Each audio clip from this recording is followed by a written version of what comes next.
Meu filho escreveu: Não espere a gente para a ceia de Natal. Vamos para a casa dos meus sogros. Eles são mais importantes que você. Aliás, sempre foram.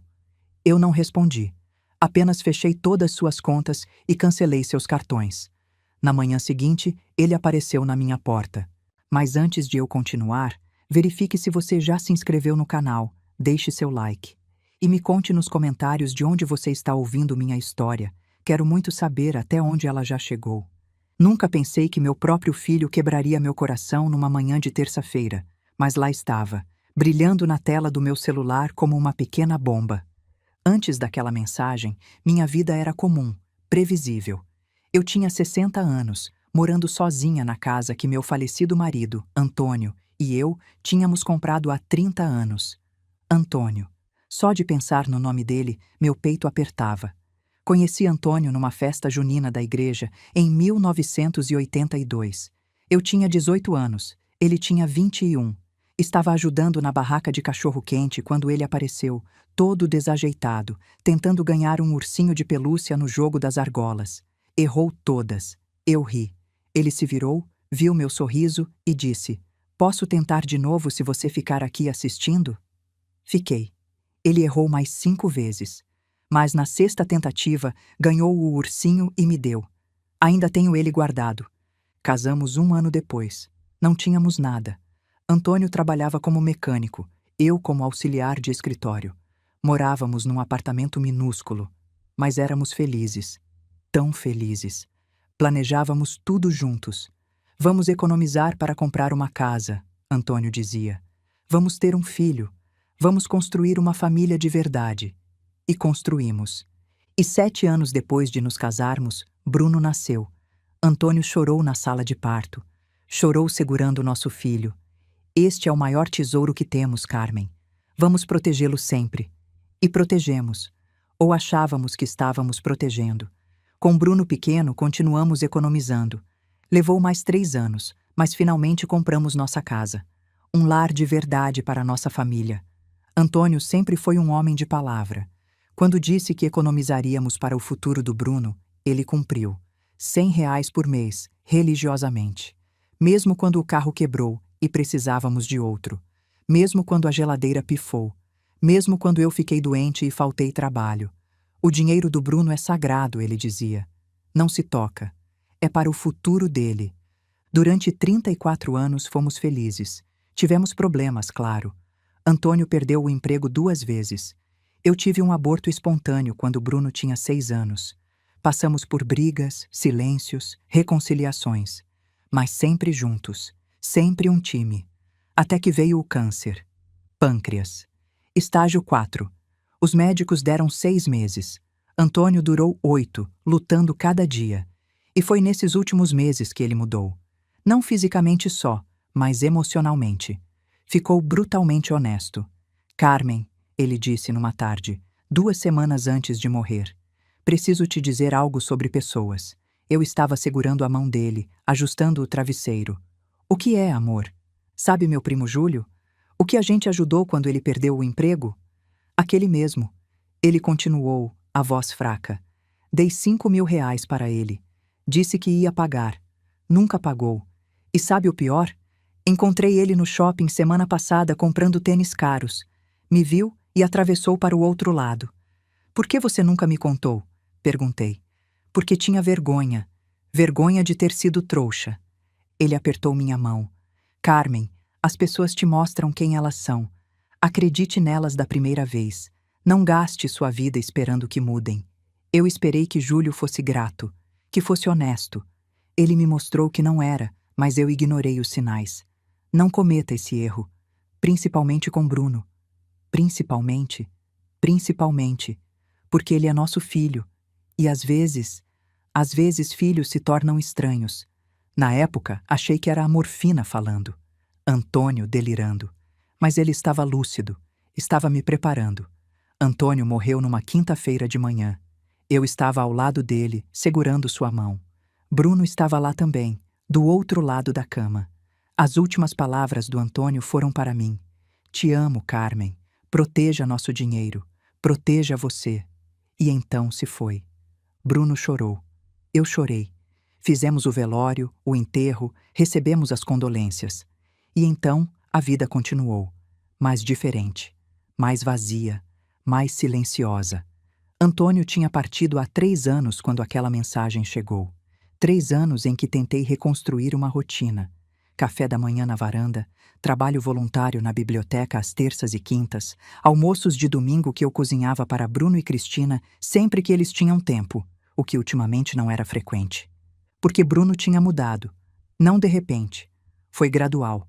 Tão gradual que quase não percebi até ser tarde demais. Quando Bruno era criança, ele era grudado em mim. Mamãe, me leva na escola? Mamãe, me ajuda com o dever? Mamãe, vamos fazer biscoitos juntos? Ele era doce, atencioso. Quando tinha 7 anos e eu fiquei gripada, ele fez um desenho para me animar. Era eu e ele de mãos dadas embaixo de um arco-íris. Embaixo estava escrito com letra torta: Eu te amo, mãe. Você é a melhor do mundo. Na adolescência, ele teve seus momentos de rebeldia, que adolescente não tem, mas mesmo assim havia carinho. Ele me defendia quando amigos faziam piadas de mãe. Minha mãe é foda, ele dizia. Trabalhou 2 empregos para me dar tudo. Sempre se esforçou por mim. Vocês não têm ideia da sorte que tenho. Quando entrou na faculdade de administração, ele me ligava toda semana. Mãe, como você está? Comeu direito? Precisa de alguma coisa? Nas férias, vinha passar tempo comigo. Assistíamos filmes, cozinhávamos juntos, conversávamos sobre tudo. Ele me contava sobre as meninas que estava conhecendo, os amigos, os planos. Um dia vou comprar uma casa para você, mãe. Uma casa grande com um jardim enorme. Você merece. E então, no último ano da faculdade, ele conheceu Cristina. A primeira vez que Bruno falou dela, soou apaixonado.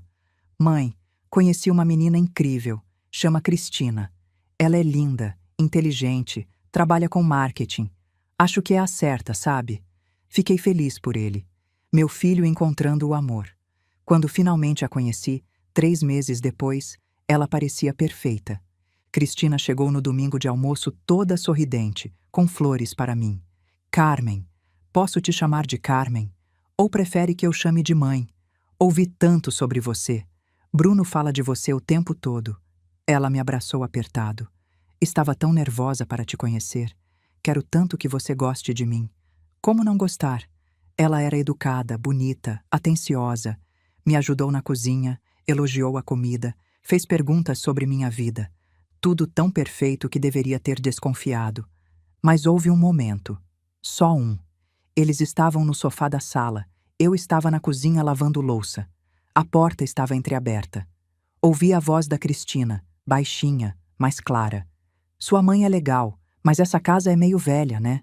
A gente podia convencê-la a vender e comprar um apartamento menor. Aí sobraria dinheiro para... Bruno a interrompeu. Cristina, essa é a casa dela. Ela ama esse lugar. Eu sei. Era só uma ideia. Fingi não ter ouvido.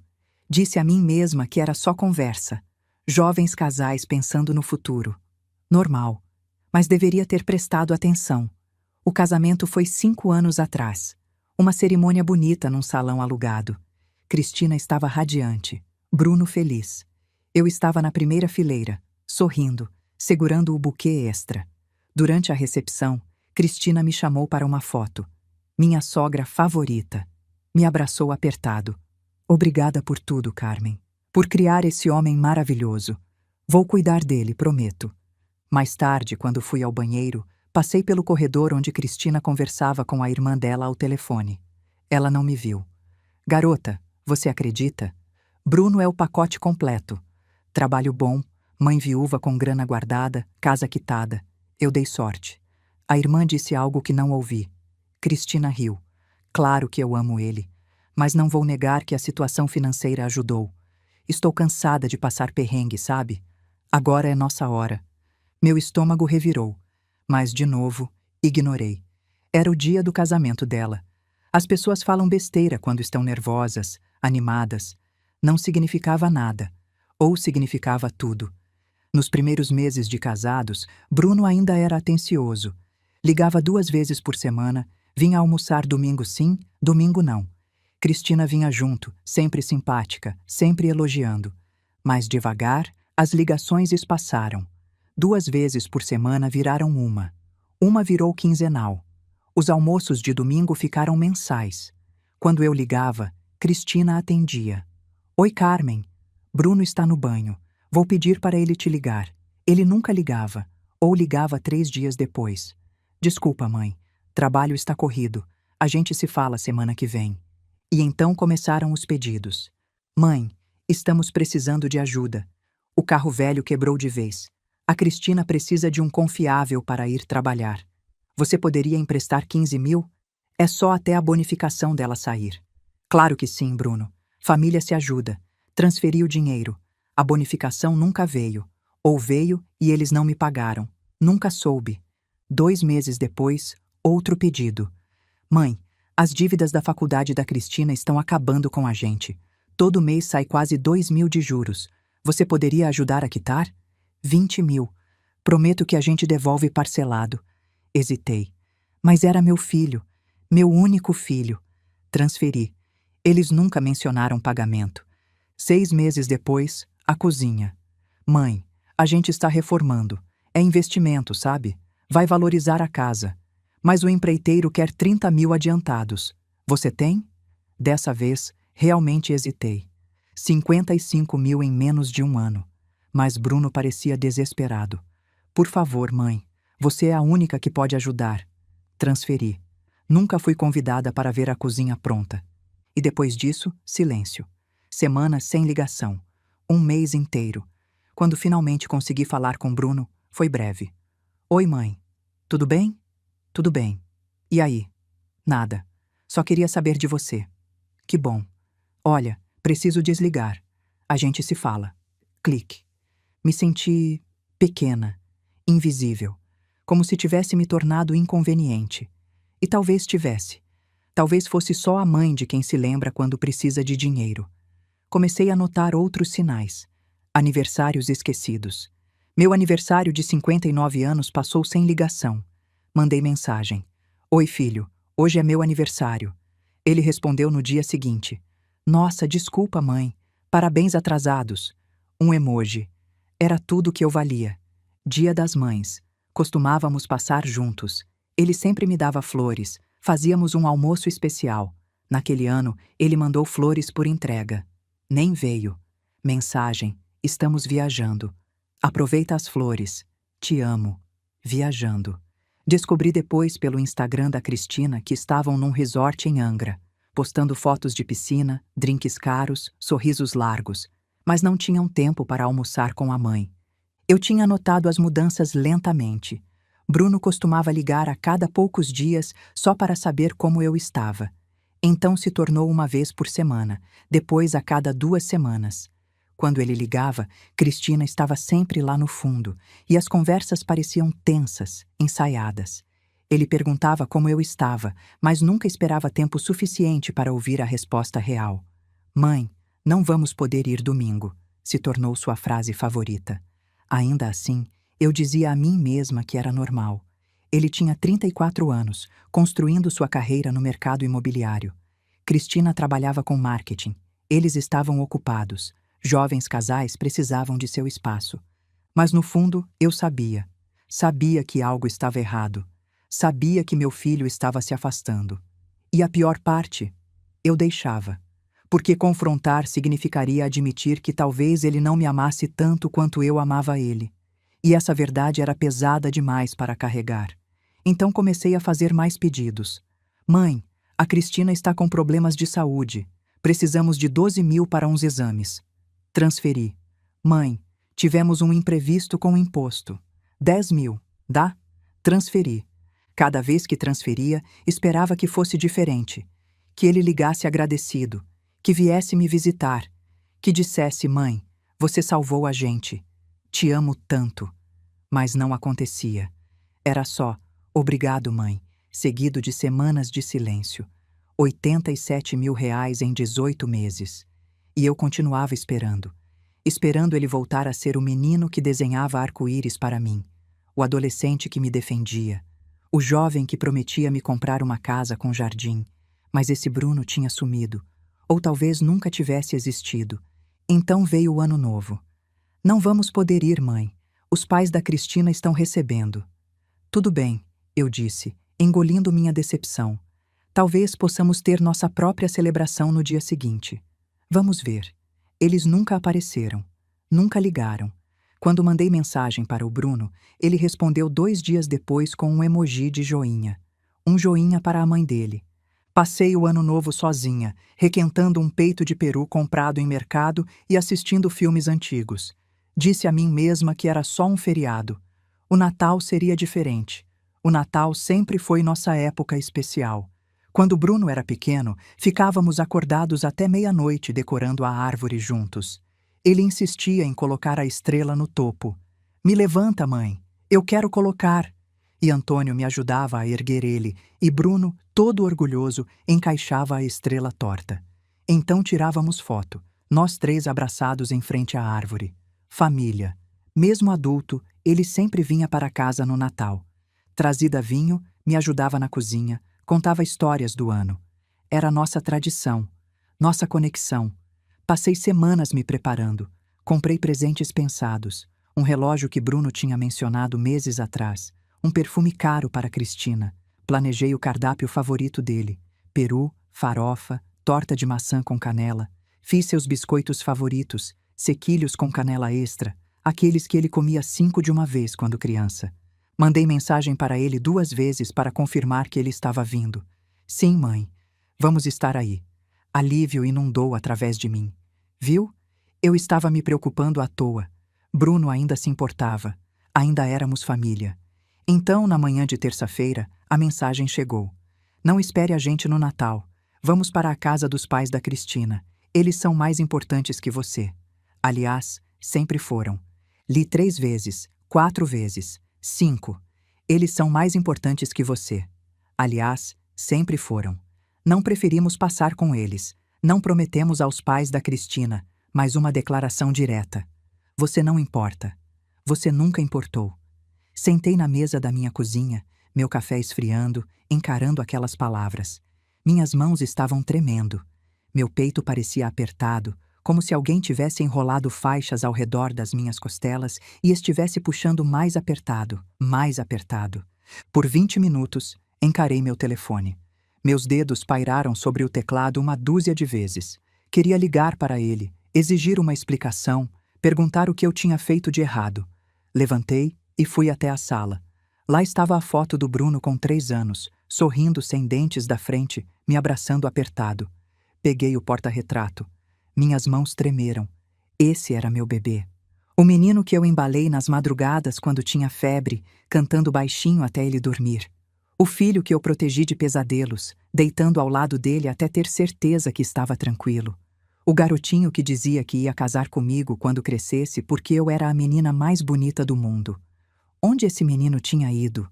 Quando ele virou esse homem frio que escrevia, aliás, sempre foram. Meus olhos encheram de lágrimas. Peguei o telefone. Disquei o número dele. O dedo pairando sobre o botão de ligar. Só uma conversa. Talvez houvesse um mal-entendido. Talvez ele estivesse tendo um dia ruim. Talvez Cristina tivesse escrito sem ele saber. Talvez ele não soubesse como aquelas palavras me destruíram. Talvez... Mas então algo me parou. Aquela voz. A voz do Antônio. Carmen, as pessoas te mostram quem elas são. Acredite nelas da primeira vez. Não gaste sua vida esperando que mudem. Bruno tinha acabado de me mostrar exatamente quem ele era. Aliás, sempre foram. Essas palavras ecoaram na minha cabeça. Não foi só crueldade de momento. Foi a verdade que ele sempre sentiu. Só que agora, sem precisar do meu dinheiro, ele podia ser honesto. Coloquei o porta-retrato de volta. Sequei as lágrimas com as costas da mão. Travei o telefone sem ligar. Não chorei mais. Não liguei. Não respondi a mensagem. Em vez disso, abri meu notebook. Entrei na minha conta bancária e olhei a lista de contas que havia aberto para o Bruno ao longo dos anos. A conta poupança onde eu vinha depositando dinheiro desde que ele nasceu, a conta de investimento que Antônio e eu tínhamos aberto para seu futuro, a conta do mercado financeiro que adicionei no ano passado. Meus dedos estavam firmes agora. Fechei cada uma delas. Os números na tela do meu computador se confundiram. Tive que piscar várias vezes antes de poder vê-los claramente. 347 mil reais. Era quanto eu tinha economizado para o Bruno ao longo de 34 anos. Antônio e eu tínhamos começado a primeira conta no dia em que Bruno nasceu. 100 reais por mês, todo mês, sem exceções. Mesmo quando o dinheiro estava apertado, mesmo quando tínhamos que pular nossas próprias férias ou dirigir nosso carro um ano extra, nunca perdemos um depósito. Isto é para o futuro dele, Antônio costumava dizer. Faculdade, casamento, casa, o que ele precisar. Continuei depois que Antônio morreu. Na verdade, aumentei os depósitos ao longo dos anos conforme meu salário crescia. E com os rendimentos acumulados e a correção monetária, o fundo cresceu bem além dos depósitos mensais. Bruno era meu único filho, minha única família. E agora, com 3 cliques, transferi cada centavo para uma nova conta, uma somente com meu nome. Minha mão se moveu para o mouse novamente. A conta conjunta que abrimos há 2 anos, aquela que Bruno me convenceu que precisávamos para emergências, mostrava um saldo de 83 mil reais. Dinheiro que eu tinha depositado ao longo dos meses para o caso de. Ele tinha acesso total a ela. Mudei as configurações da conta, removendo o nome dele. Então transferi esse dinheiro também. 430 mil reais agora completamente fora do alcance dele. Sentei para trás na minha cadeira, meu coração batendo forte. O que eu tinha acabado de fazer? Meu telefone vibrou. Uma mensagem da minha vizinha, Mariana. Jogo de cartas quinta-feira. Precisamos de uma 4ª pessoa. Ignorei. Não conseguia pensar em jogos de cartas agora. Em vez disso, abri uma planilha e comecei a documentar tudo. Cada empréstimo, cada transferência, cada promessa de pagamento que nunca se materializou. 15 mil para o carro, nunca mencionado novamente. 20 mil para empréstimos estudantis, sem ideia se foram mesmo pagos. 30 mil para a reforma da cozinha. Nunca fui convidada para ver a cozinha finalizada. 10 mil em abril passado que Bruno disse que era para impostos. 12 mil em junho para contas médicas. Cristina supostamente tinha. 87 mil reais em 18 meses. Nada disso foi pago de volta. Nada disso sequer foi reconhecido. E isso não incluía as contas que acabei de fechar. Esse era dinheiro que ele nem sabia que tinha perdido ainda. Me senti enjoada. Não por causa do dinheiro, eu podia pagar a perda, mas por causa do que isso significava. Meu filho tinha estado me usando sistematicamente, deliberadamente. Por quanto tempo isso estava acontecendo? Ele alguma vez pretendeu me pagar de volta? Ou eu era apenas uma conta bancária conveniente com fundos ilimitados e sem perguntas? Lembrei do rosto da Cristina no casamento do Bruno há 5 anos. Ela tinha sido encantadora aquele dia, me chamando de mãe e falando sobre como estava animada para fazer parte da família. Mas houve aquele momento quando a ouvi falando com a irmã. Bruno está bem de vida, sabe? A mãe dele está sentada em toda a herança do Antônio. E naquele outro momento no primeiro almoço, a gente podia convencê-la a vender a casa. Aí sobraria dinheiro. Quantos outros momentos eu tinha ignorado? Quantos sinais eu tinha deixado passar porque queria acreditar que meu filho me amava? Levantei, minhas pernas instáveis, e caminhei até a janela. O céu de dezembro estava carregado de nuvens, prometendo as típicas chuvas de verão. 2 casas adiante, os Andrade já estavam colocando luzes de Natal. Natal. Amanhã. Eu passaria sozinha porque meu filho tinha decidido que eu nunca importei. A dor me atingiu então, aguda e repentina. Agarrei o parapeito da janela, minha respiração vindo em suspiros curtos. Este era meu filho, o bebê que segurei através de incontáveis noites sem sono. A criança que enfaixei e confortei e torci por. O adolescente que me deixou louca, mas que eu amei ferozmente de qualquer jeito. O homem que tinha acabado de me dizer que eu nunca importei. As lágrimas vieram finalmente, quentes e raivosas. Deixei-as cair. Fiquei naquela janela e chorei pelo filho que perdi. Se ele alguma vez realmente tinha sido a pessoa que eu pensava que era. Quando as lágrimas pararam, me senti diferente. Mais vazia, mas também mais clara. Não ia deixar isso me destruir. Não seria a mãe patética que continuava dando e dando enquanto seu filho pegava e pegava. Criei Bruno para ser melhor que isso. Se ele escolheu este caminho, isso era com ele. mas eu me protegeria. Sequei meu rosto e voltei para meu computador. Precisava de um advogado, não qualquer advogado, alguém especializado em direito de família e planejamento patrimonial. Também precisava de documentação, cada mensagem de texto, cada e-mail, cada extrato bancário mostrando as transferências. À meia-noite, tinha tudo organizado numa pasta na minha área de trabalho. Encontrei 3 advogados que tinham excelentes avaliações. Anotei perguntas para fazer a eles. Até comecei a rascunhar um novo testamento porque se Bruno e Cristina pensavam que eu era apenas uma velha indefesa que poderiam manipular, estavam prestes a aprender o contrário. Meu telefone vibrou novamente. Desta vez olhei, uma mensagem do Bruno. Te vejo em breve. Encarei aquelas 3 palavras. Te vejo em breve. Depois do que ele disse. O que isso sequer significava? Então entendi. Ele ainda não sabia. Não sabia que fechei as contas. Não sabia que movi o dinheiro. Ele pensava que tudo ainda estava igual. Sorri. Só um pouquinho. Deixe-o pensar isso. Deixe-o vir. Eu estaria pronta. Na manhã de quarta-feira, sentei no escritório da doutora Patrícia Santos, a advogada.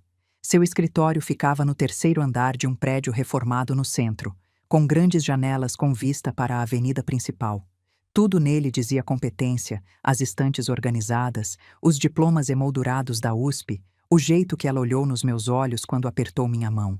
Dona Carmen, me conte tudo, ela disse, abrindo um bloco de notas amarelo. Eu contei. Levei-a através da linha do tempo. O dinheiro, a distância crescente, a mensagem cruel, as contas que fechei. Patrícia escutou sem interromper, fazendo anotações em caligrafia rápida e precisa. Quando terminei, ela ficou quieta por um momento. Dona Carmen, ela finalmente disse, a senhora fez a coisa certa fechando essas contas, mas precisamos agir rapidamente. Se seu filho tem acessado contas conjuntas, ele pode tentar esvaziar outras antes que a senhora possa protegê-las. Meu estômago afundou. Que outras? Qualquer conta com o nome dele nela? Qualquer cartão de crédito onde ele seja usuário autorizado? A senhora tem seguro de vida? Ele está listado como beneficiário? Sim, ele é o único beneficiário. Patrícia anotou algo. Precisamos revisar todo o seu patrimônio hoje, se possível. Quero ver cada conta, cada apólice de seguro, cada ativo. Pode me trazer esses documentos? Eu trouxe. Tirei a pasta grossa que havia preparado ontem à noite. Ela pareceu impressionada. Eficiente. Gosto disso. Pela próxima hora passamos por tudo. A expressão de Patrícia ficou mais sombria a cada página. Dona Carmen, isto é exploração financeira. Legalmente, porque a senhora deu o dinheiro de boa vontade, é difícil classificar como abuso de idoso, mas o padrão é claro. Ele e a esposa têm estado sistematicamente extraindo seus ativos. Posso recuperar o dinheiro? Improvável. A senhora teria que provar que foi um empréstimo, não um presente. E isso é difícil sem acordos escritos. Mas podemos prevenir perdas futuras. Recomendo 3 passos imediatos.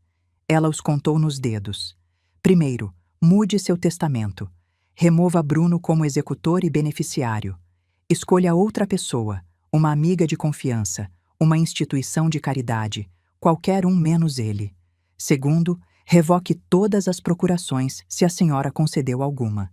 Certifique-se de que ele não tem a autoridade legal sobre suas finanças ou decisões médicas. Terceiro, documente tudo.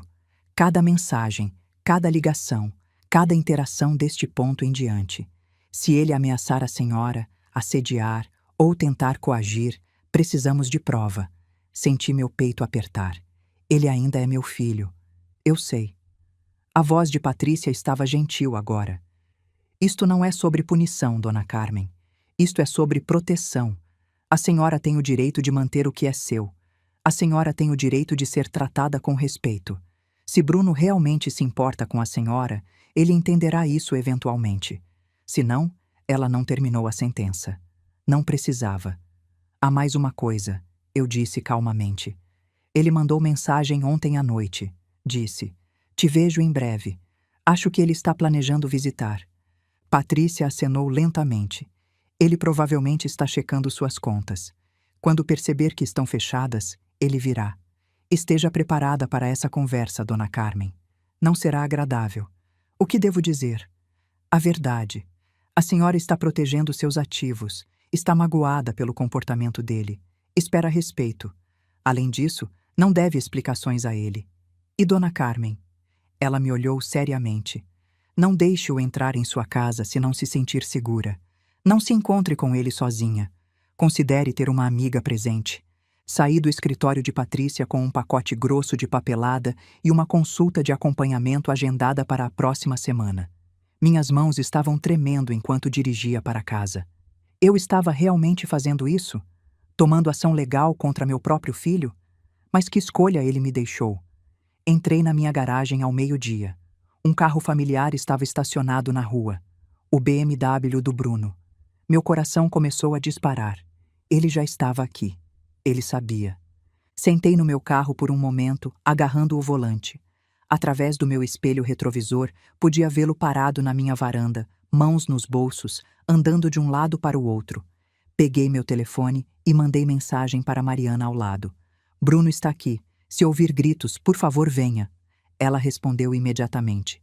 Estou observando. É só falar. Respirei fundo e saí do carro. Bruno se virou ao som da minha porta fechando. Seu rosto estava corado, sua mandíbula tensa. Mãe, ele disse. Mas não era uma saudação. Era uma acusação. Bruno, caminhei em direção à minha porta da frente, chaves na mão. Ele bloqueou meu caminho. Que diabos você fez? Não sei do que você está falando. Mantive minha voz calma, mesmo com meu pulso martelando. As contas, mãe. O fundo da faculdade, a conta de investimento, a poupança, todas sumiram. Não, eu disse calmamente. Elas não sumiram. Eu as movi. Você as moveu? A voz dele subiu. Você moveu 300 mil reais sem me avisar? Não precisava te avisar. É meu dinheiro. É meu dinheiro? Você economizou para mim. Você disse que era para meu futuro. Olhei para ele então. Realmente olhei para ele. Seu rosto estava contorcido de raiva, mas havia algo mais por baixo. Pânico, desespero. Era para o seu futuro, eu disse. Mas seu futuro não inclui me tratar como se eu nunca tivesse importado. A expressão dele mudou. Por apenas um segundo, vi algo piscar em seus olhos. Culpa, vergonha. Mas então a voz da Cristina cortou o ar. Bruno, você já perguntou a ela? Me virei. Cristina estava saindo do banco do passageiro do BMW, sua bolsa de grife no ombro, sua expressão afiada. Ela caminhou pela entrada como se fosse dona dela, seus saltos clicando no pavimento. Carmen, ela disse, não exatamente sorrindo. Precisamos conversar. Não os convidei para dentro. Ficamos ali na minha varanda, o sol de dezembro batendo forte em nossas cabeças. Do outro lado da rua, podia ver as cortinas da Mariana se moverem. Ela estava observando. Não há nada para conversar, eu disse, tentando destrancar minha porta. Cristina deu um passo mais perto, me bloqueando novamente. Na verdade, você acabou de roubar 300 mil reais do seu filho. Não roubei nada. Aquele dinheiro sempre foi meu. Você prometeu a ele. A voz de Cristina estava afiada agora, a máscara agradável escorregando. Você disse a ele que era o fundo da faculdade, a herança dele. Você não pode simplesmente tomar de volta. Posso, e tomei. Bruno agarrou meu braço, não com força, mas firme o suficiente para que eu parasse de me mover. Mãe, o que está acontecendo com você? Isso não é como você. Olhei para baixo para a mão dele no meu braço, depois de volta para seu rosto. Me solte. Não até você explicar. Me solte agora. Algo na minha voz o fez me soltar. Dei um passo para trás, colocando distância entre nós. Você quer uma explicação? Tudo bem. Estou cansada de ser usada. Estou cansada de dar e dar enquanto você pega tudo e não oferece nada em retorno. Nem respeito básico. Nós não usamos você. Cristina começou. 87 mil reais em 18 meses. Interrompi. Carro, empréstimos estudantis, reforma da cozinha, impostos, contas médicas. Devo continuar? Quanto disso vocês pagaram de volta? Eles ficaram quietos. Era o que eu pensava. Cruzei meus braços. E então você me manda uma mensagem dizendo que os pais da Cristina são mais importantes que eu no Natal. Que, aliás, sempre foram. Então sim, Cristina, Movi meu dinheiro para contas onde só eu posso acessá-lo, porque aparentemente não posso confiar no meu próprio filho. O rosto do Bruno passou por várias expressões: raiva, confusão, então cálculo. Mãe, você está chateada. Entendo que aquela mensagem foi dura. Peço desculpas, mas fechar as contas, isso é extremo. Vamos entrar e conversar sobre isso como adultos. Não, não, eu disse não. Vocês não vão entrar na minha casa. Não hoje. Os olhos da Cristina se estreitaram. Você está sendo ridícula, Carmen. Somos família. Família não se trata do jeito que vocês me trataram. Ah, por favor, Cristina estourou. Você tem se fazendo de vítima há meses. Coitada de mim. Meu filho está muito ocupado. Ninguém me ama. Você sabe como é exaustivo? Bruno te liga toda semana. Ele ligou uma vez nas últimas 6 semanas. Uma vez. Porque você o faz sentir culpado toda vez. Você o faz sentir terrível por ter sua própria vida. Minhas mãos estavam tremendo agora, mas de raiva, não de medo. Saiam da minha propriedade. Mãe. Bruno tentou de novo. Eu disse: saiam da minha propriedade. Os dois. Tudo bem. Cristina agarrou o braço do Bruno. Quer jogar assim? Tudo bem, mas vai se arrepender disso, Carmen. Aquele dinheiro deveria ser do Bruno. Precisamos dele. Por quê? Perguntei. Por que vocês precisam dele tão desesperadamente? Os dois congelaram. Que dívidas vocês realmente têm? Pressionei. Porque isto não é sobre empréstimos estudantis ou reformas, é? O que vocês fizeram com todo aquele dinheiro? O rosto da Cristina ficou pálido. Bruno desviou o olhar e de repente eu soube que havia algo maior aqui. Algo que não me contaram. Saiam, eu disse calmamente. E não voltem até estarem prontos para me contar a verdade. A verdade toda. Cristina se virou e caminhou em direção ao carro. Bruno demorou, sua expressão conflituosa. Mãe, por favor, nos dê apenas uma chance de explicar. Bruno, se você realmente quer explicar, sabe onde me encontrar. Mas não hoje. Não assim. Preciso de tempo. Ele acenou lentamente. Depois seguiu Cristina até o carro. Assisti-os irem embora, Bruno ao volante, o perfil da Cristina rígido de raiva. Só quando o carro deles desapareceu na esquina, minhas pernas começaram a tremer. Tateei com minhas chaves, finalmente consegui abrir a porta e cambaleei para dentro. Tranquei a porta atrás de mim. Então deslizei para o chão, minhas costas contra a madeira, e soltei um suspiro que não sabia que estava segurando. Meu telefone vibrou. Mariana, você está bem? Quer que eu vá aí? Respondi a mensagem. Estou bem. Obrigada por observar. Mas não estava bem. Não realmente. Acabara de mandar meu filho embora da minha porta. Confrontei-o sobre dinheiro e mentiras e manipulação. Vi o pânico real nos olhos da Cristina quando perguntei sobre as dívidas deles.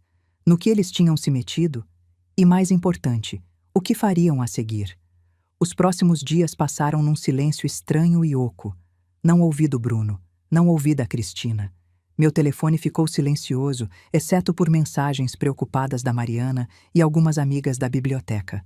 Passei quinta de manhã me encontrando com Patrícia novamente, assinando o Novo Testamento que deixava tudo para um mix de instituições de caridade e a irmã do meu falecido marido, tia Joana. Bruno foi mencionado apenas para explicitamente excluí-lo de herdar qualquer coisa. Isso entra em vigor imediatamente, Patrícia explicou, e estou registrando no cartório hoje. Acenei, minha caneta pairando sobre a linha de assinatura. Era isso, o passo final, a declaração definitiva de que não seria mais manipulada. Assinei. Sexta-feira, não saí da cama até meio-dia. O peso de tudo pressionava sobre mim. Tinha me defendido.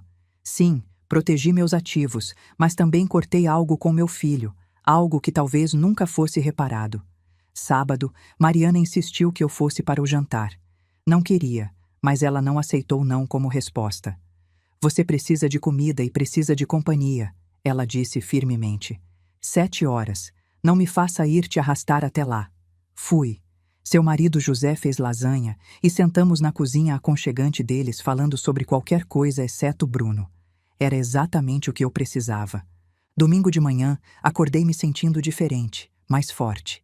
A dor ainda estava lá, mas embaixo dela havia algo sólido, algo que parecia determinação. Tinha feito a coisa certa. O que quer que acontecesse a seguir, tinha me protegido e não me desculparia por isso.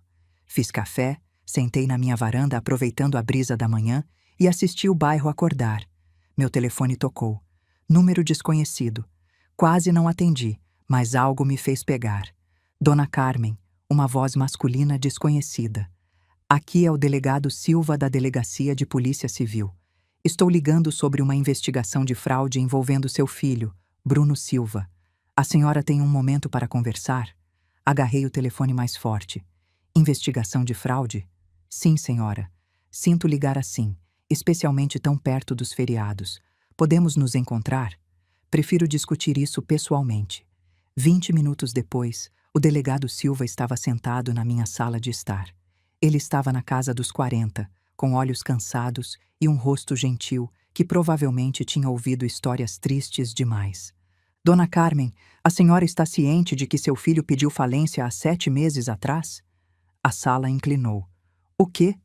Ele e a esposa listaram dívidas totalizando pouco mais de 600 mil reais. Cartões de crédito, empréstimos pessoais, uma segunda hipoteca na casa deles. A justiça nomeou um administrador para revisar seus ativos e passivos. 600 mil reais. O número ecoou na minha cabeça. Durante a revisão, o delegado Silva continuou. O administrador encontrou irregularidades, grandes depósitos em dinheiro que não foram declarados, compras caras feitas depois do pedido de falência. Seu filho alegou que não tinha ativos familiares, nenhum apoio financeiro, mas nossa investigação sugere o contrário. Ele puxou uma pasta. Dentro estavam extratos bancários, contas do Bruno. Destacados em amarelo estavam os depósitos de mim. 15 mil, 20 mil, 30 mil. Mas havia mais. O delegado virou uma página. Aqui, Dona Carmen, destacado em laranja, uma compra de um Audi A5 em março passado. Valor, 120 mil reais. Ele declarou à justiça que não tinha carro. Meu estômago revirou. E aqui? Ele apontou. Uma viagem para Cancún em abril. 2 passagens, hotel 5 estrelas, 15 mil reais, declarado como despesa médica essencial. Ele continuou virando páginas. Compras em lojas de grife, jantar em restaurante caro 3 vezes por semana, ingressos para shows, cinema, eventos. Tudo depois de declarar falência. Tudo escondido. E mais, ele puxou outro documento. Encontramos uma conta corrente em nome da Cristina apenas. Ela recebeu transferências do Bruno totalizando 80 mil reais nos últimos 6 meses. Achamos que ele estava movendo dinheiro para esconder dos credores. Incluindo meu dinheiro? Perguntei, a voz fraca. Incluindo seu dinheiro, ele confirmou. Dona Carmen, seu filho não estava desesperado. Estava vivendo bem acima das possibilidades e usando sua generosidade para financiar um estilo de vida que não podia pagar. E quando os credores vieram, declarou falência e mentiu sobre tudo. Ele não reportou nada disso à justiça, Silva disse calmamente. Isso é fraude de falência, Dona Carmen. É crime grave. Me senti nauseada. Eu não sabia. Juro que não sabia nada disso. Acredito na senhora. Por isso estou aqui. Precisamos de sua cooperação. Precisamos de documentação de cada transferência que fez para seu filho nos últimos 2 anos. Datas, valores, propósitos, e precisamos saber se ele a coagiu de alguma forma ou fez alegações falsas sobre por que precisava do dinheiro. Pensei em todas as mentiras, os empréstimos estudantis que provavelmente não existiam, as contas médicas que nunca me foram mostradas, as reformas que nunca vi. Ele mentiu, eu disse. Sobretudo. O delegado Silva acenou. Suspeitávamos. E não é a primeira vez. Como assim? Ele respirou fundo.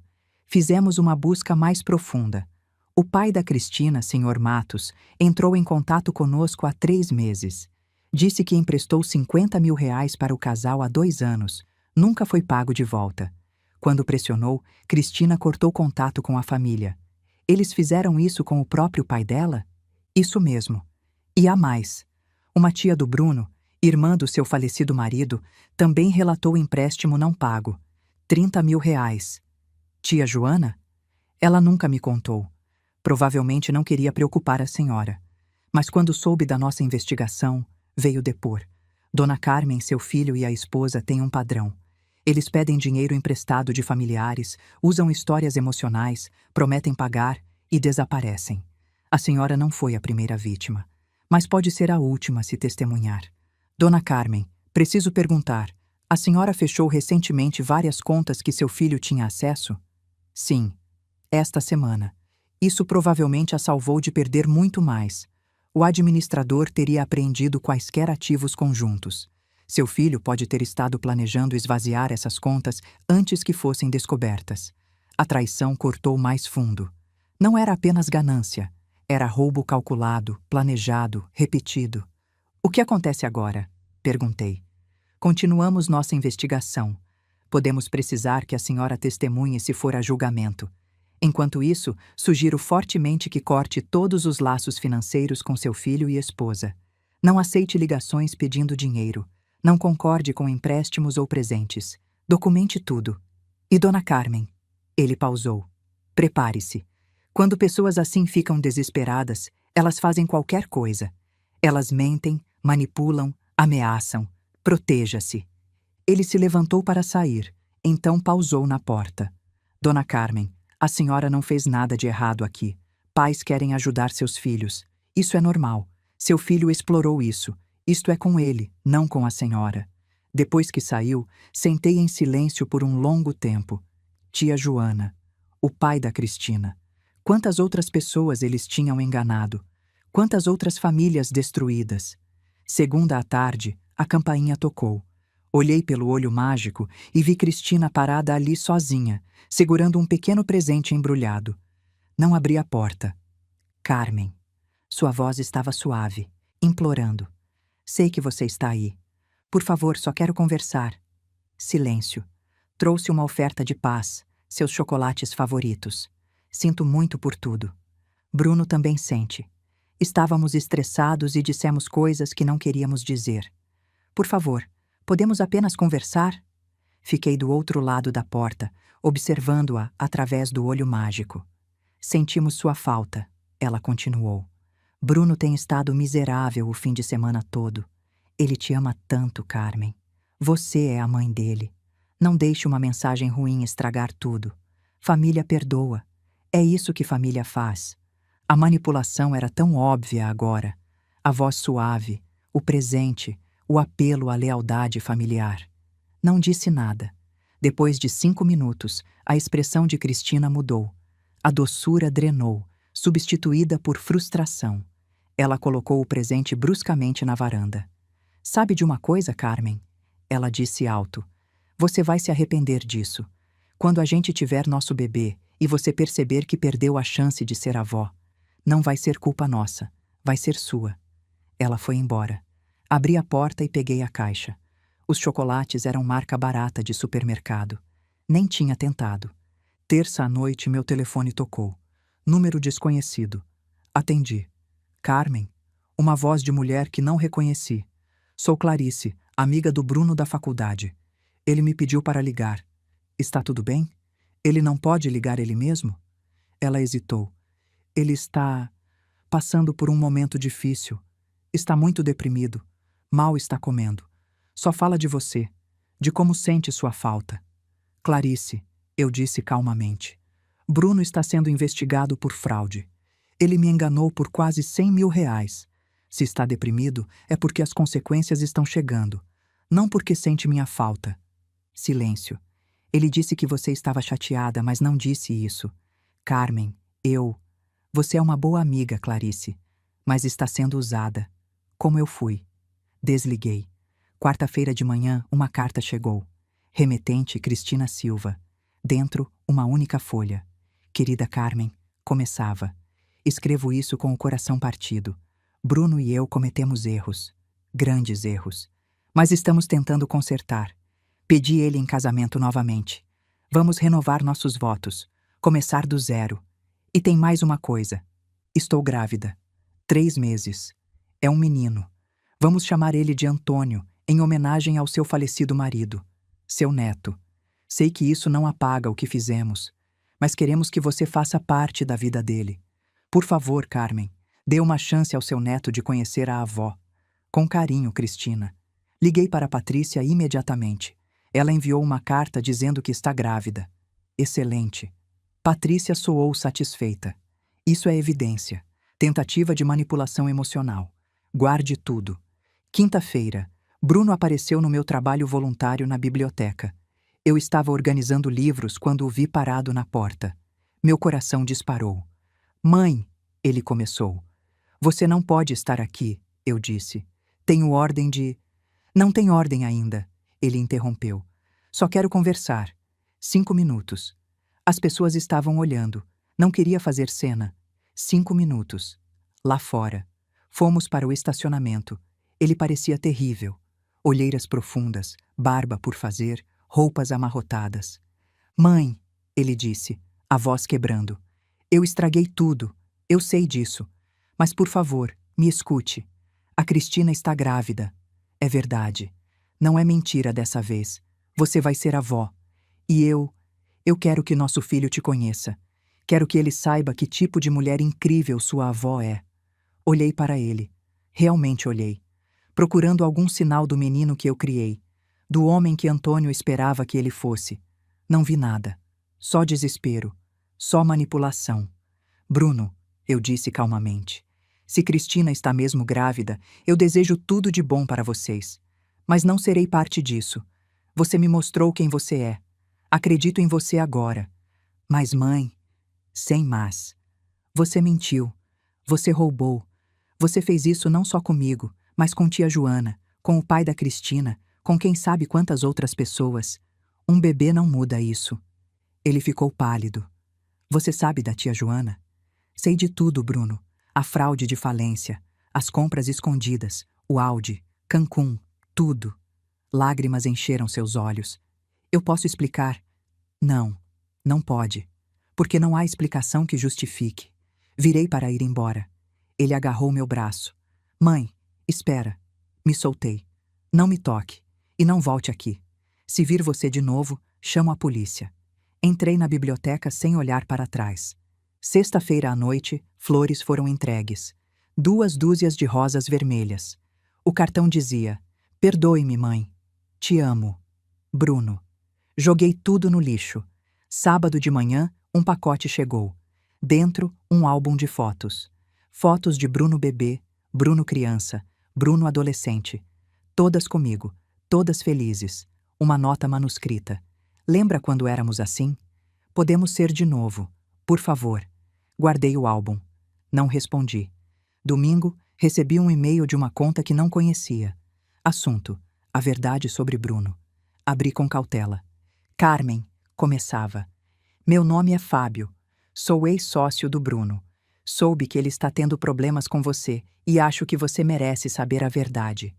Bruno me convenceu a investir em um negócio imobiliário há 2 anos. Disse que seria lucro garantido. Investi 80 mil. O negócio não existia. Bruno sumiu com meu dinheiro.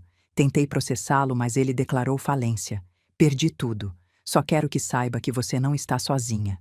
Ele fez isso com muitas pessoas. Cuidado. O e-mail tinha anexos, contratos assinados, mensagens, evidências. Patrícia já havia me conectado com as autoridades após nossa primeira consulta, então encaminhei tudo para o delegado Silva. Domingo à noite, véspera da audiência de ordem de restrição, recebi uma ligação. Dona Marta, a mãe da Cristina. Carmen? Ela soou cansada. Sei que não tenho direito de ligar, mas precisa saber. Cristina não está grávida. Nunca esteve. É mentira. Eu encontrei os testes falsos que ela comprou pela internet. Confrontei ela. Ela confessou. Disse que era o último recurso para conseguir seu dinheiro. Carmen, minha filha está doente. Não fisicamente, mas moralmente. E eu tenho culpa. Mimei ela demais. Nunca a ensinei valores. Agora ela arruinou a vida dela e do Bruno. Sinto muito. Muito mesmo. Obrigada por me contar, eu disse. Dona Marta, não é sua culpa. Cristina é adulta. Faz suas escolhas. Mas obrigada por ser honesta comigo. De nada. E Carmen, cuide-se. Eles estão desesperados. E pessoas desesperadas são perigosas. A audiência da ordem de restrição foi agendada para a segunda seguinte. Sentei no tribunal com Patrícia ao meu lado. minhas mãos dobradas no colo. A sala estava mais cheia que esperava. Tinha gente na galeria. Alguns conhecidos da biblioteca, curiosos. Mariana, é claro. E, para minha surpresa, tia Joana e o Sr. Matos, o pai da Cristina. Bruno e Cristina entraram com sua advogada, uma mulher de aparência afiada em um terno caro. Eles não olharam para mim. A juíza entrou. Todos se levantaram. Sente-se. A juíza Fernanda Rodrigues era uma mulher de cabelos grisalhos, expressão severa, olhos que não perdoavam tolice. Estamos aqui para a petição de ordem de restrição. Quem representa a peticionária? Patrícia se levantou. Eu, meritíssima, Patrícia Santos. E a defesa? A outra advogada se levantou. Doutora Flávia Mendes, meritíssima. Muito bem. Doutora Santos, apresente o caso. Patrícia levou a juíza através de tudo. As transferências documentadas totalizando R$ 87 mil. As contas fechadas. A mensagem de texto cruel com o aliás sempre foram. Os confrontos na varanda. A alegação falsa de gravidez, agora confirmada falsa pela própria mãe da Cristina. As tentativas de manipulação. As flores. O álbum. As ligações através de terceiros. A emboscada na biblioteca. Doutora Mendes tentou interromper. Meritíssima, isto é... Silêncio, a juíza cortou. Você terá sua vez. Continuou falando sem ser solicitada novamente e será removida. Doutora Mendes sentou, o rosto vermelho. Patrícia continuou. Além disso, meritíssima, Dona Carmen foi contatada pelo Ministério Público e pela Polícia Civil. Há investigação criminal em curso. Fraude de falência. Os réus estão desesperados e demonstraram padrão de assédio crescente. Quando Patrícia terminou, a juíza olhou para a doutora Mendes. Sua vez. Doutora Mendes se levantou, alisando o terno. Meritíssima, reconhecemos que houve tensão familiar. Mas meu cliente ama profundamente sua mãe. A mensagem foi enviada em momento de estresse. Foi erro de julgamento. Quanto ao dinheiro, foram presentes dados voluntariamente. Meu cliente nunca forçou. Foram empréstimos. Eu interrompi. Com promessas de pagamento. A juíza me olhou. Dona Carmen, terá sua oportunidade de falar. Doutora Mendes, continue. Meritíssima, não há evidência de ameaça real. As visitas foram tentativas de reconciliação. As flores eram gesto de paz. Meu cliente só quer. Sua cliente mentiu sobre gravidez. A juíza interrompeu. Isso consta nos autos. Doutora Mendes hesitou. Foi mal entendido. Mal entendido. A mãe dela confirmou que era mentira deliberada. Silêncio. Continua, doutora Mendes. Meritíssima, peço que considere o contexto. Esta é uma mãe e filho. Família. Ordens de restrição são extremas e... Doutora Mendes, a juíza disse friamente. Notei que não negou nenhuma das alegações. Apenas pediu clemência familiar. Isso me diz tudo. Vou ouvir os envolvidos agora. Senhor Bruno Silva, levante-se. Bruno se levantou, tremendo. A juíza abriu uma pasta. Senhor Silva, enviou mensagem à sua mãe em dezembro com os dizeres, citação, eles são mais importantes que você, aliás, sempre foram. Isso está correto? Sim, meritíssima. Mas eu... Sim ou não apenas? Sim. Aceitou R$ 87 mil de sua mãe em 18 meses? Sim. Pagou alguma quantia de volta? Não, mas... Sim ou não? Não. Pediu falência em maio deste ano? Sim. Reportou as transferências de sua mãe à Justiça de Falências? Bruno olhou para a advogada. Ela deu um aceno quase imperceptível. Não, meritíssima. A juíza fechou a pasta. Sente-se. Senhora Cristina Silva, levante-se.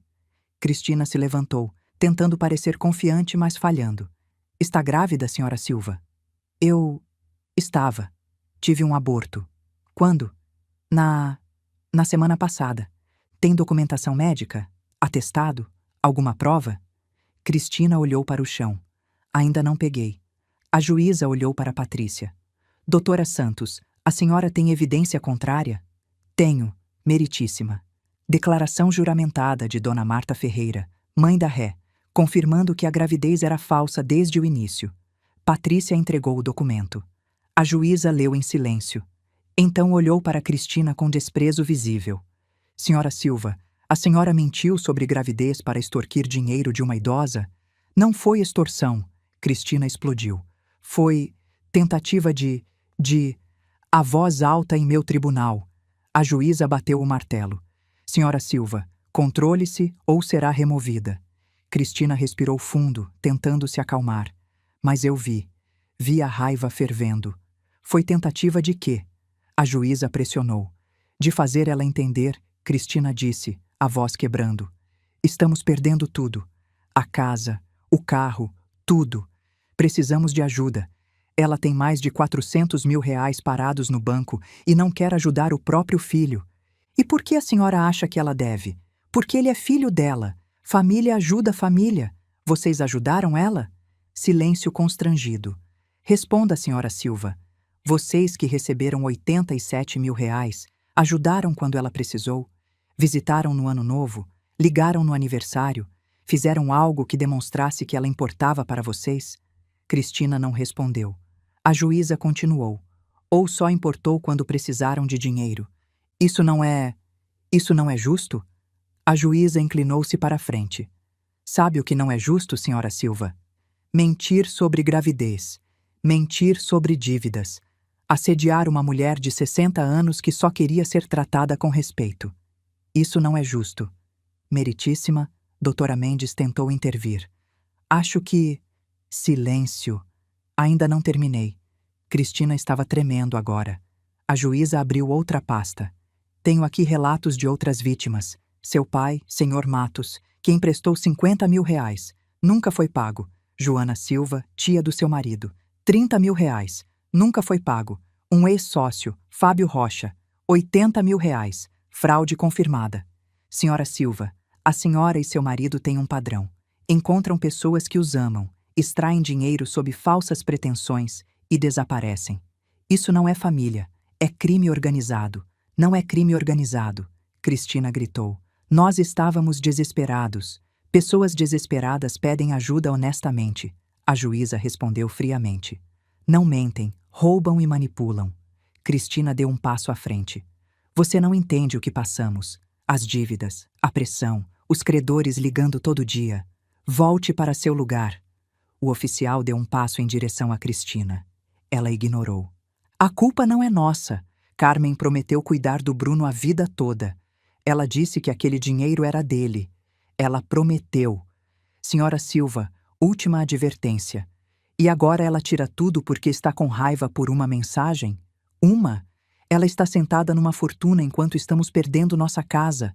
Isso é crueldade. Isso é... Oficial. Remova a SRA. Silva. O quê?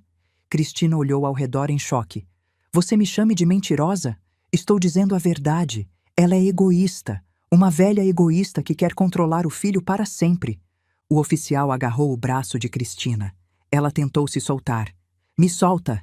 Eu tenho o direito de falar. Você está em desacato ao tribunal, a juíza disse, a voz gelada. Será removida e pode enfrentar acusação criminal se continuar. Não me importo. Cristina estava gritando agora. Todo mundo precisa saber. Ela arruinou a gente. Arruinou nosso casamento. Nosso futuro. Tudo porque é uma... Remova-a, agora. 2 oficiais agarraram Cristina. Ela lutou, gritando. Solta! Vocês não podem fazer isso. Eu sou a vítima aqui. A vítima. Eles a arrastaram pelo corredor. Seus gritos ecoavam. Carmen, você vai pagar por isso. Vai se arrepender. Quando estivermos na rua, será culpa sua. Sua. A porta bateu.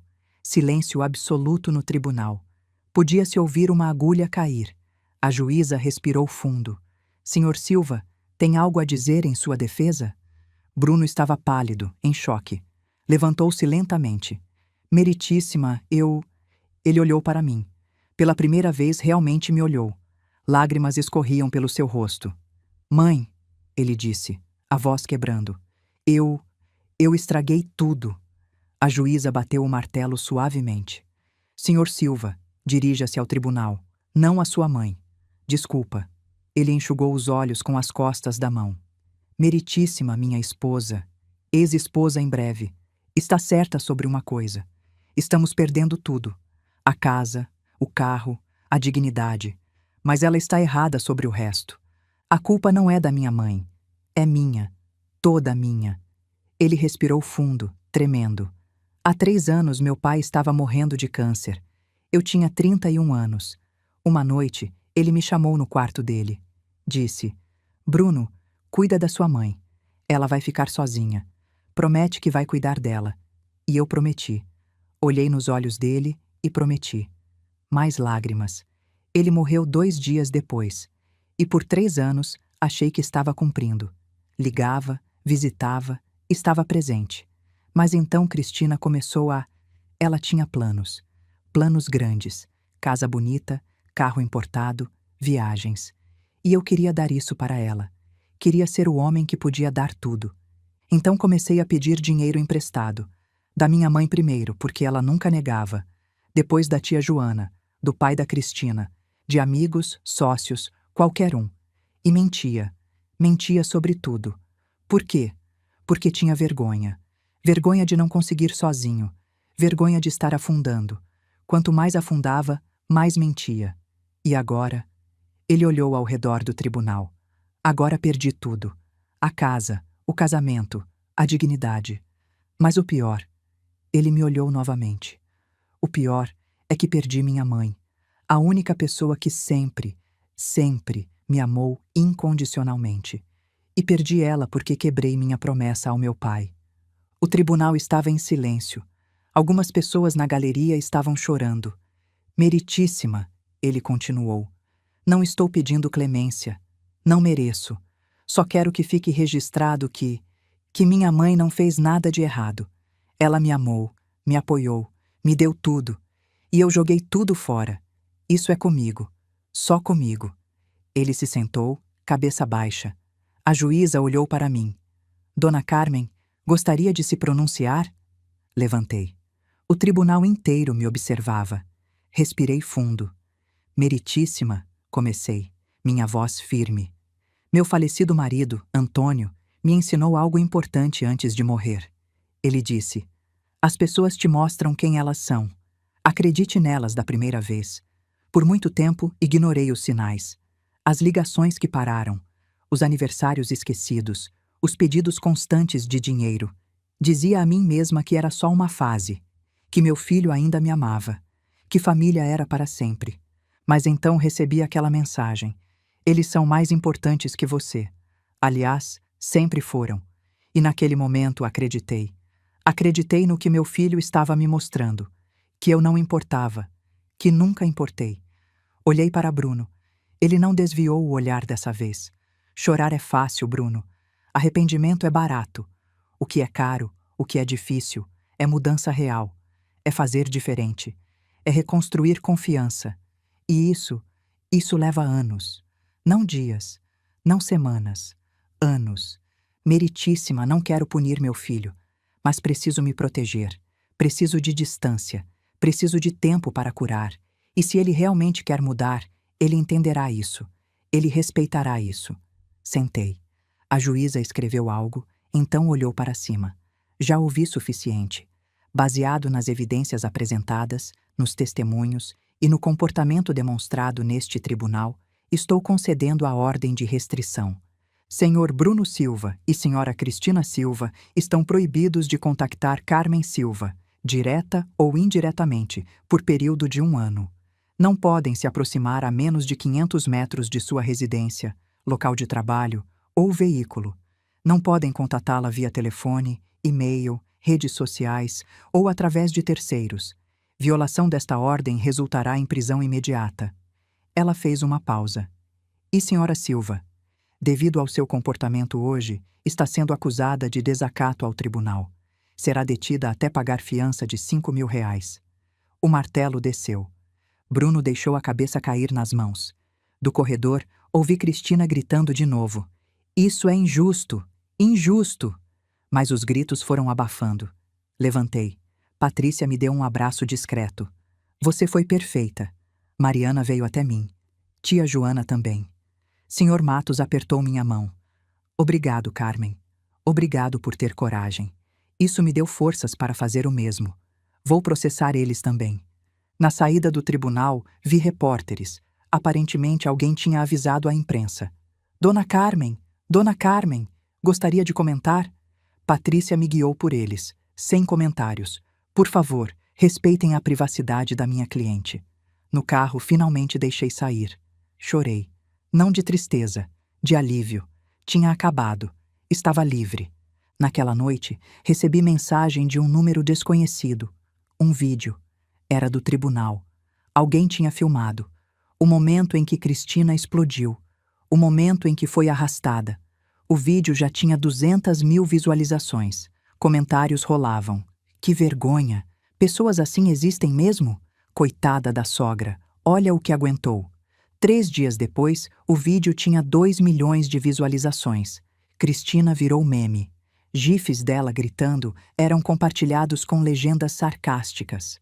Quando você perde no jogo e culpa os outros, com a cara dela distorcida. Karen's in Court Compilation, com ela como thumbnail. Mariana me mostrou. Carmen, você viu? Isso está em todo lugar. Vi. E? Você não está feliz? Não sinto nada, Mariana. Só quero seguir em frente. Mas o universo não tinha terminado com Cristina. 2 dias depois do vídeo viral, ela foi reconhecida num supermercado. Alguém filmou. Ei! Ei! Você não é aquela mulher do vídeo? A golpista? Cristina tentou esconder o rosto com a mão. Não sei do que você está falando. Sim, você é. Todo mundo, olha. É a mulher que tentou extorquir a sogra. Pessoas pararam. Celulares saíram. Você devia ter vergonha, alguém gritou. Explorando família. Cristina largou o carrinho e correu. O vídeo viralizou também. Golpista reconhecida em supermercado. Foge com vergonha. 500.000 views. Patrícia me ligou uma semana depois. Carmen, tenho notícias.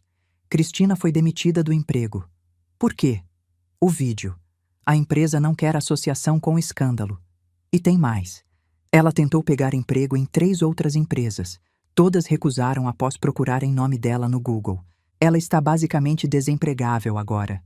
E o Instagram dela? Ah, sim. Ele foi exposto também. Lembra das fotos de luxo? Mariana me mostrou o post completo. Alguém investigou tudo. O namorado rico que ela postava era um garçom que ela pagou R$ 50 para posar. As fotos do resort? Era clube público, entrada R$ 30. Os jantares caros? Restaurantes baratos com filtro de foto. Tudo fake. Tudinho. A página no Instagram, @instafake_detective, fez um post completo. Exposed. Mulher do vídeo viral tinha vida fake no Insta. Comparações lado a lado. A verdade versus a mentira.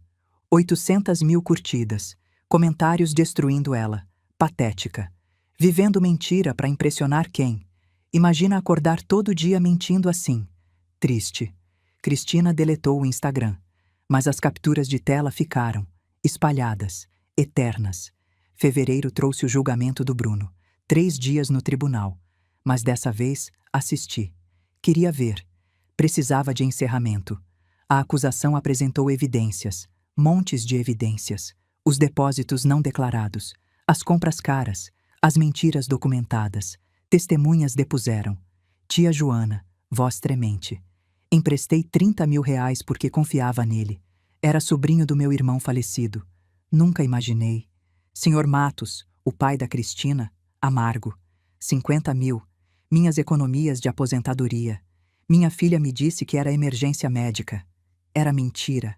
Fábio, o ex-sócio, furioso. Ele me convenceu a investir 80.000 em negócio que não existia. Perdi tudo. Tive que vender minha casa. E então Cristina foi chamada. A promotora não teve pena. Senhora Silva, quando descobriu que seu marido estava cometendo fraude? Ela hesitou. Eu... Desde o início? Desde o início. E participou ativamente? Ajudei, mas...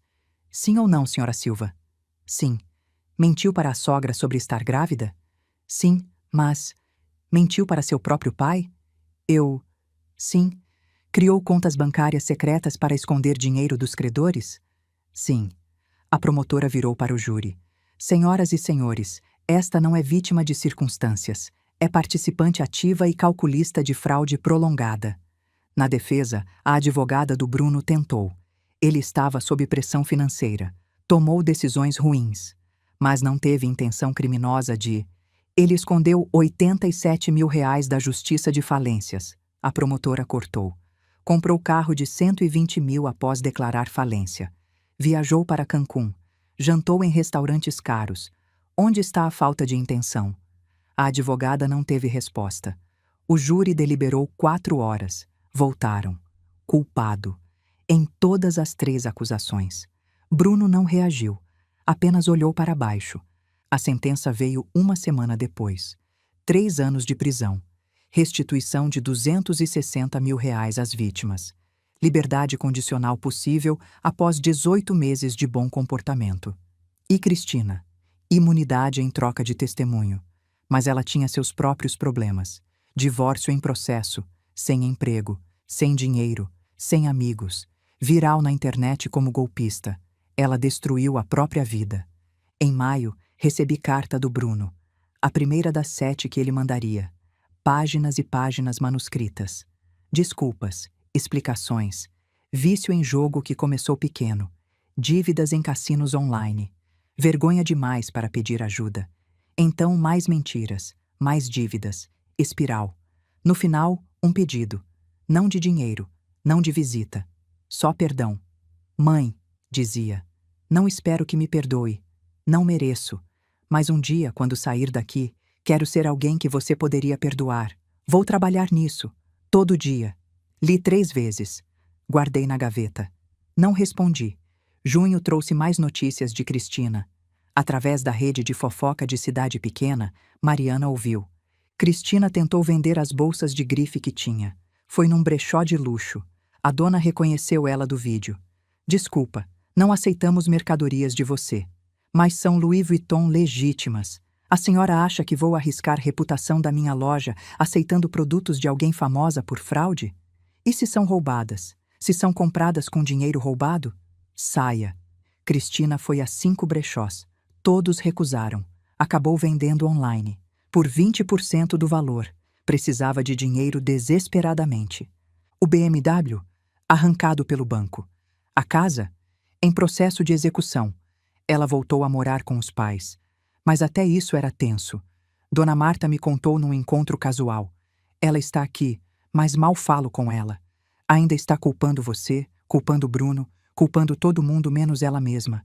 Não aprende. Agosto. Bruno me escreveu de novo. Mais curta dessa vez. Mãe, estou sóbrio há 6 meses. Frequentando jogadores anônimos aqui na prisão. Trabalho na biblioteca. Leio muito. Especialmente sobre como reconstruir confiança, ser melhor, fazer diferente. Não sei se vai servir de algo quando sair. Mas estou tentando. Espero que esteja bem. Te amo. Guardei com as outras. Setembro trouxe meu aniversário de 61 anos. Mariana fez festa surpresa.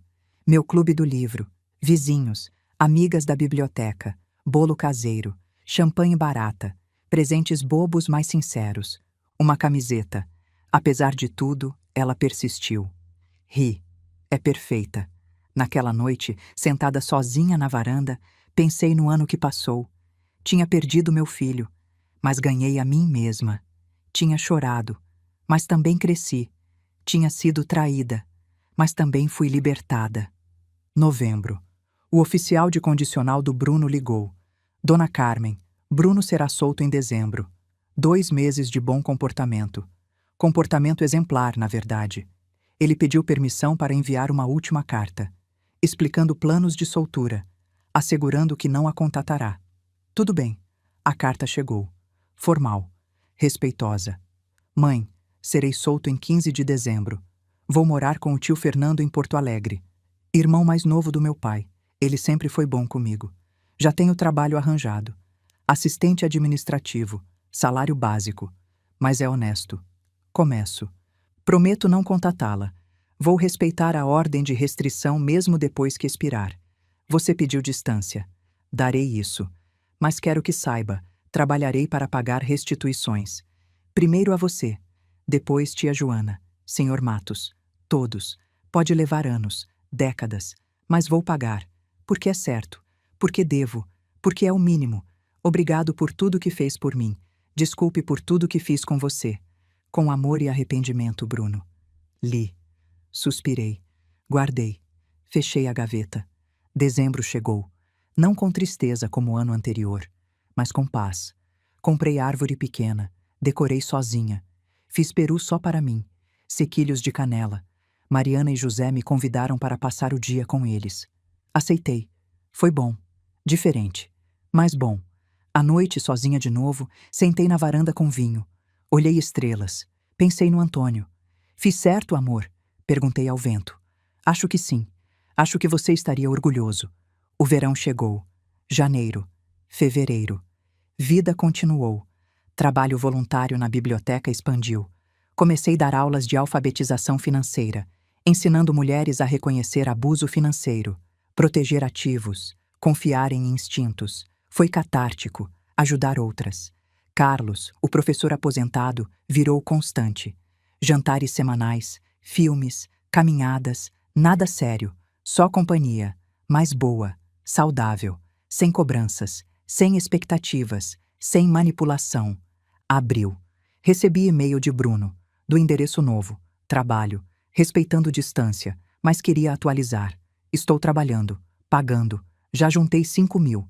Primeiro pagamento para você. Posso transferir? Respondi. Curto. Pode. Transfira. Mas não responda.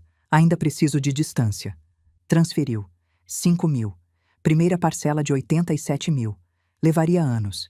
Mas era começo. Maio. Tia Joana me visitou. Tomamos chá. Conversamos. Ela olhou para mim. Você está diferente, Carmen. Mais leve. Estou? Está. Feliz até. Pensei nisso. Era verdade. Estava feliz.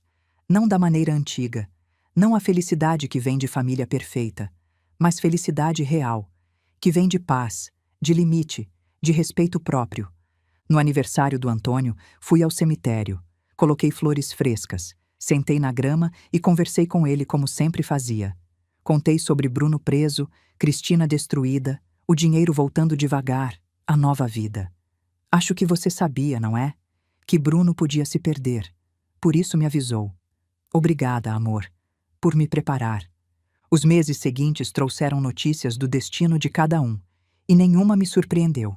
A destruição completa de Cristina. Ela cavou a própria cova e continuou cavando. Depois de sair da prisão, tentou se reinventar. Criou um novo Instagram, postava sobre segundas chances e crescimento pessoal. Mas a internet não esquece e não perdoa. Cada post novo vinha com enxurrada de comentários lembrando o vídeo viral, lembrando a mentira da gravidez, lembrando quem ela realmente era. Tentou arrumar emprego. Foi rejeitada em 12 lugares diferentes. Seu nome no Google trazia páginas de resultados sobre golpista, fraude, mulher do vídeo. Empregadores viam e recusavam na hora. Tentou usar nome de solteira. Investigaram mesmo assim. Descobriram. Recusaram. Ela estava marcada. Para sempre. Então fez o que sempre fez quando as coisas apertavam. Tentou outro golpe. Foi para Goiânia pensando que ninguém a conheceria lá. Abriu conta em banco local. Emitiu cheques sem fundos. Comprou roupas, comida, pagou aluguel. Tudo com cheques que não tinham cobertura. Funcionou por 6 semanas. Até que o gerente do banco assistiu TV numa manhã e viu reportagens sobre golpes comuns. Tinha uma foto dela. A mulher do vídeo viral estava na cidade dele. Chamou a polícia. Cristina foi presa de novo. Dessa vez em Goiânia. 6 acusações de estelionato. A juíza não teve pena. Condenada a 6 meses. E dessa vez, sem imunidade, sem acordo, sem desculpas. Ela cavou a própria cova e continuou cavando até não poder mais sair. A lenta reconstrução de Bruno. Meu filho, por outro lado, parecia estar tentando. As cartas continuavam chegando. Não todas as semanas, mas regularmente. Bruno escrevia sobre a rotina na prisão, o trabalho na biblioteca, as reuniões de jogadores anônimos, os livros que lia. Não pedia nada, não tentava manipular. Só escrevia, como se estivesse prestando contas, mostrando o processo e os pagamentos. R$ 50 por mês nos primeiros meses. Depois 100, depois 200. Não eram valores grandes, mas eram constantes, pontuais. Nunca atrasavam. Em abril, ele escreveu dizendo que tinha conseguido trabalho melhor na prisão. Assistente administrativo. Ganharia mais. Poderia pagar mais. E pagou. R$ 500 no mês seguinte. Quando foi solto, mudou para Porto Alegre como prometeu. Morar com tio Fernando. Arrumou emprego honesto. Continuou pagando. Continuou escrevendo. Mas nunca pediu para me ver. Nunca tentou forçar contato. Respeitava a distância que pedi. E isso significava algo. Talvez ele estava tentando. Se era mudança verdadeira ou performance, só o tempo diria. Mas pela primeira vez em anos havia esperança. Pequena, frágil, mas real. A minha nova vida. Enquanto eles lidavam com consequências, eu vivia. Realmente vivia. O trabalho voluntário se expandiu. Minha turma de alfabetização financeira cresceu. Tinha 15 mulheres agora, todas com histórias parecidas. Maridos controladores, filhos manipuladores, parentes aproveitadores. Ensinava elas a proteger o que era delas, a reconhecer sinais, a dizer não, a viver com dignidade. E tinha Carlos com seus cafés surpresa e suas conversas profundas. Carlos que nunca tentou me consertar, apenas estar presente. Num domingo de tarde, ele apareceu com um livro debaixo do braço. Trouxe algo para você, ele disse, estendendo o livro. Recomeços. Histórias de mulheres que se reinventaram depois dos 60. Folheei as páginas. Por que isso? Porque você é uma delas agora. Ele sentou ao meu lado no sofá. Sabe o que mais admiro em você, Carmen? Não é a força. Força muita gente tem. É a dignidade. Você perdeu seu filho, de certa forma. Perdeu a imagem que tinha dele. E mesmo assim, não ficou amarga. Não ficou cruel. Ficou inteira. Meus olhos encheram de água. Não me sinto inteira. Mas está. Ele segurou minha mão. Está mais inteira do que a maioria das pessoas que conheço. E eu tenho sorte de estar aqui vendo isso. Ficamos em silêncio por um momento. Não era o silêncio desconfortável que eu conhecia com Bruno e Cristina. Era o silêncio de duas pessoas que não precisavam preencher cada segundo com palavras. Era paz. Carlos, eu disse finalmente. Obrigada, por não tentar me consertar, por só estar aqui. Ele sorriu. É o mínimo que você merece. Meu aniversário de 62 anos foi diferente de qualquer outro. Mariana organizou festa maior. Mais gente. Amigas da biblioteca, do abrigo, vizinhas, até algumas alunas da turma de alfabetização financeira. Carlos estava lá, claro. Me deu presente especial, um quadro emoldurado. Dentro, a primeira página do livro que tinha me dado, e uma dedicatória manuscrita dele. Para Carmen, que me ensinou que força não é nunca cair, é sempre levantar. Chorei, mas eram lágrimas de felicidade, de pertencimento, de amor que não cobrava nada em troca. Então chegou a carta da Cristina. Envelope simples, letra caprichada. Carmen, começava. Sei que não tenho direito de escrever, mas preciso. Estou em terapia, de verdade, 2 vezes por semana, trabalhando em mim, nas mentiras, na manipulação, na falta de caráter. Minha terapeuta disse que preciso fazer amends, reparações. Então, vou começar com você. Sinto muito. Sinto por tudo. Pela ganância, pelas mentiras, por ter envenenado Bruno contra você, por ter destruído sua confiança, por ter tirado seu filho. Não peço perdão. Não mereço. Só queria que soubesse que vejo agora. Vejo o que fiz. E tenho que viver com isso. Todo dia. E merecidamente. Também queria dizer, vou pagar minha parte. Bruno está pagando dele. Eu vou pagar a minha. R$ 18.000 em 3 anos. R$ 50 por mês. É tudo que posso. Mas vou pagar. Espero que um dia, talvez, você possa pensar em mim sem raiva. Não com carinho. Só sem raiva. Seria suficiente. Atenciosamente, Cristina. Li a carta 3 vezes. As palavras certas. O tom certo. Exatamente o que uma terapeuta diria para escrever. Mas conhecia Cristina. Conhecia suas máscaras. Guardei a carta numa gaveta. 2 semanas depois, Mariana apareceu com o celular na mão. Carmen, você precisa ver isso. Era o Instagram. Uma conta nova. Ara Cristina. Transforma Cal. A foto de perfil era ela segurando um livro de autoajuda. Scrollei pelos posts. Foto dela meditando. Legenda sobre encontrar paz interior. Foto dela escrevendo num diário. Legenda sobre processo de cura. E então vi um post com foto de um envelope. A legenda dizia: aprendendo a pedir perdão. Hoje escrevi para minha ex-sogra. Pedi desculpas por tudo que fiz. Não sei se ela vai ler. Não sei se vai perdoar. Mas escrevi. Porque redenção começa com responsabilidade. Segunda chances. Crescimento pessoal, age, terapia funciona. Tinha 1847 curtidas, centenas de comentários. Que evolução! Isso sim é crescimento. Você está inspirando tanta gente. Ela estava usando meu perdão como conteúdo, como marketing pessoal. A carta não era arrependimento, era estratégia de rebranding, performance pública de mudança para reconstruir reputação. Levei a carta para a cozinha, liguei o fogão, segurei o papel sobre a chama até pegar fogo, assisti queimar. As cinzas caíram na pia. Algumas pessoas nunca mudam, só mudam de máscara. Quando a ordem de restrição expirou, Bruno poderia ter me contatado, mas não contactou. Respeitou meu espaço, continuou pagando, continuou escrevendo suas cartas sem exigir resposta. Isso era diferente. Isso era real. Mas Cristina continuava sendo exatamente quem sempre foi. E, finalmente, eu tinha paz com isso. 2 anos se passaram desde aquela mensagem. 2 anos desde que tudo desmoronou. E reconstruiu. Diferente. Melhor. Quando chegou dezembro de novo, Mariana me perguntou se passaria Natal com eles. Aceitei. Mas antes, precisava fazer uma última coisa. O quê? Vou ao cemitério. Falar com Antônio. Contar que sobrevivi. Que ficou tudo bem.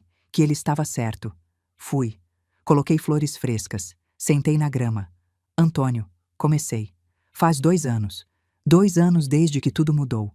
Você me avisou. Disse para acreditar quando pessoas mostrassem quem são. Bruno mostrou. E eu acreditei. Doeu. Meu Deus, como doeu. Mas foi certo. Porque agora estou livre. Livre da manipulação. Livre da dor constante. Livre para viver. Bruno está tentando mudar. Acho. Espero. Mas não é minha responsabilidade mais. Ele é adulto. Faz escolhas. Vive consequências. E eu escolho paz. Escolho respeito. Escolho a mim. Obrigada, amor, por me ensinar isso, por me preparar, por me amar o suficiente para ser honesto, mesmo quando estava morrendo. Te amo. Sempre amarei. Mas agora vou viver. De verdade. Levantei. Limpei lágrimas. Sorri. Virei e fui embora. Não olhei para trás. E aqui estou, quase 62 anos, viúva, mãe de filho preso, ex-sogra de golpista viral. E sabe de uma coisa? Estou bem, melhor que bem. Estou feliz, de verdade, porque aprendi. Amor sem respeito é manipulação. Família não dá direito de abusar. Bondade sem limite é fraqueza. E a coisa mais corajosa que você pode fazer? Dizer não. Para quem ama. Para quem deveria amar você. Para quem tira, mas não dá. Dizer não. E seguir em frente. Meu filho fez escolhas. Eu fiz as minhas. Ele está pagando consequências. Eu estou vivendo recompensas. Não me arrependo. Nem um pouco. E você? O que faria? Continuaria dando até não ter mais nada? Ou traçaria a linha e defenderia o que é seu? Pense nisso, porque em algum lugar alguém está te usando, te manipulando, te tratando como caixa eletrônico emocional ou financeiro. E você sabe. No fundo, você sabe. A pergunta é: vai acreditar? Vai agir? Ou vai esperar até perder tudo? Não espere. Proteja-se. Defenda-se. Valorize-se. Porque você merece. Merece respeito. Merece honestidade. Merece ser amado de verdade. Não só quando é conveniente. Não só quando tem algo a oferecer. Sempre. Obrigada por ouvir minha história. Se ajudou alguém a encontrar força, valeu tudo. E lembre-se, quem te trata como caixa eletrônico não merece sua herança. Não merece sua lealdade. Não merece você. Feche as contas. Todas elas. Literal e figurativamente. E viva. realmente viva. Cuidem de vocês mesmos. Vocês merecem.